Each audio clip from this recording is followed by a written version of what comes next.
लालची बहू। बहुत साल पहले था एक गांव द्वाराक्षी नामक, जहां पर बहुत सारे परिवार रहते थे। एक था रामेश्वर का परिवार। रामेश्वर के थे 3 बेटे।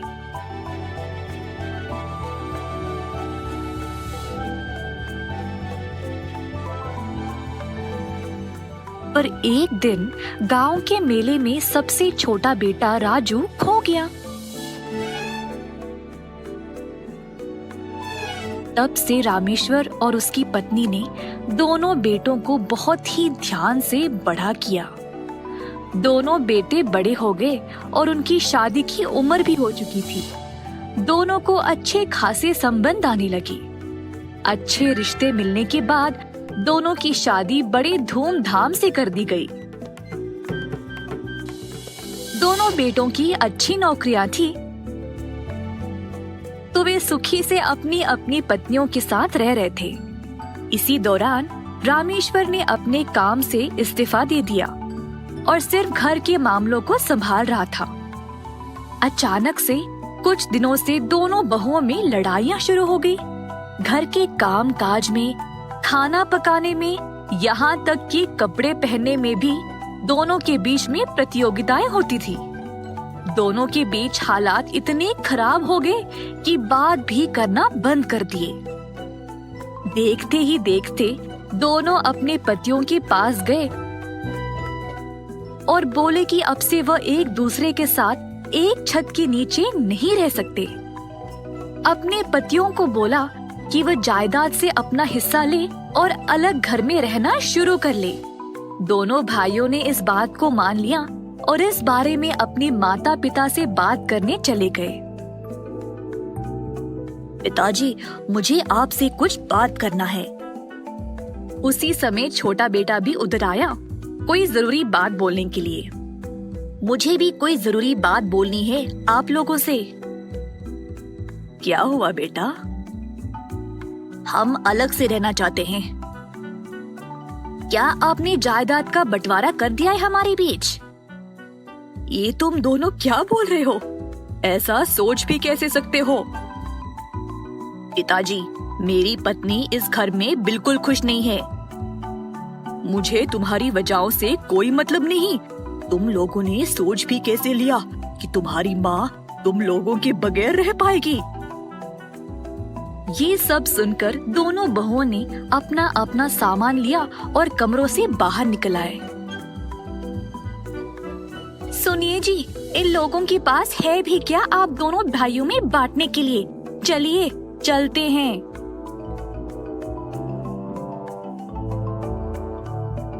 हे भगवान, हमारी किस्मत ही खराब होगी अगर हमें यहाँ रहना पड़ेगा तो। आइए जी, चलते हैं। ऐसा कहकर दोनों बहुएं अपने पतियों को लेकर घर से चले गए। रामेश्वर की पत्नी का दिल अपने बेटों को जाते हुए देखकर टूट गया और वह जल्द बीमार पड़ गई।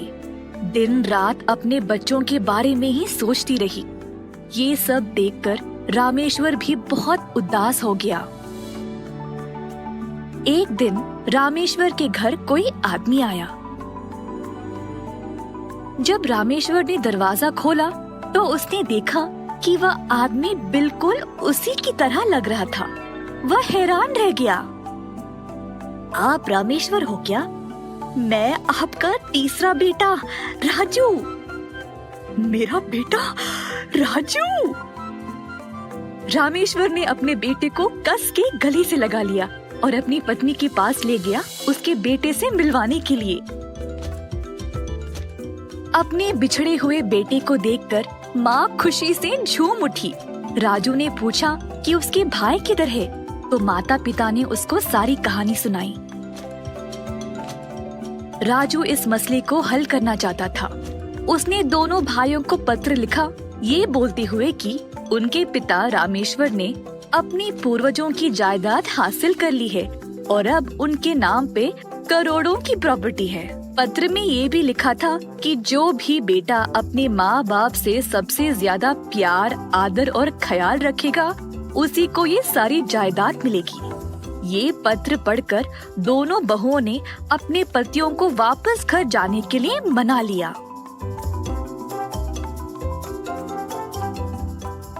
ओ पिताजी, आप इतने कमजोर पड़ गए। हाँ पिताजी, आपको पानी चाहिए क्या? आपने दवाई ली? दोनों बहुओं ने माँ बाप की पूरी सेवा की, उनका दिल जीतने के लिए।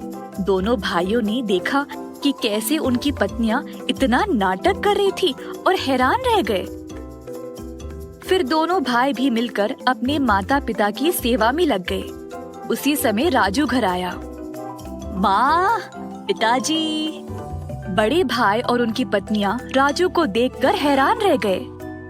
राजू सबको देखकर खुश हो गया कि उसकी योजना काम कर गई।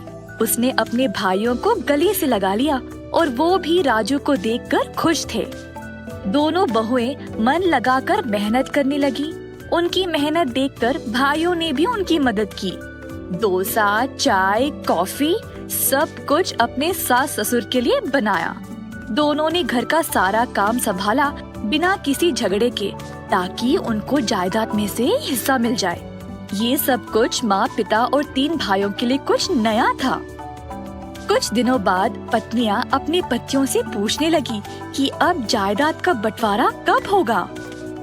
दोनों बेटे गए अपने पिता से सवाल करने के लिए।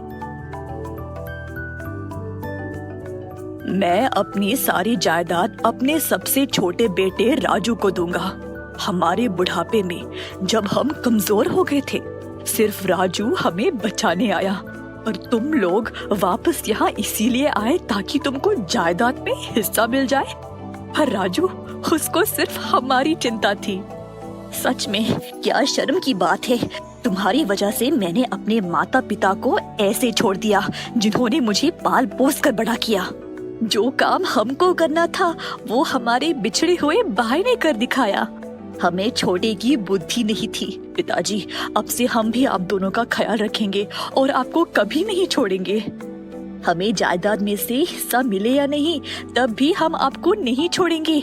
हमारी पत्नियों को हमारे साथ अगर रहना है तो रह सकती है, नहीं तो नहीं। बहुओं के पास अब कोई और रास्ता नहीं रहा, तो उन्होंने भी अपनी लड़ाई सुलझा ली और अपने सास ससुर से माफी मांग ली।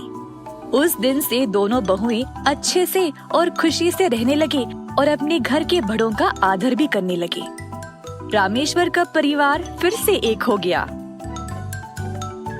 राजू के लिए भी एक अच्छी सी लड़की ढूंढकर उसकी शादी भी धूमधाम से कर दी गई। अंत में पूरा परिवार सुखी से रहने लगा।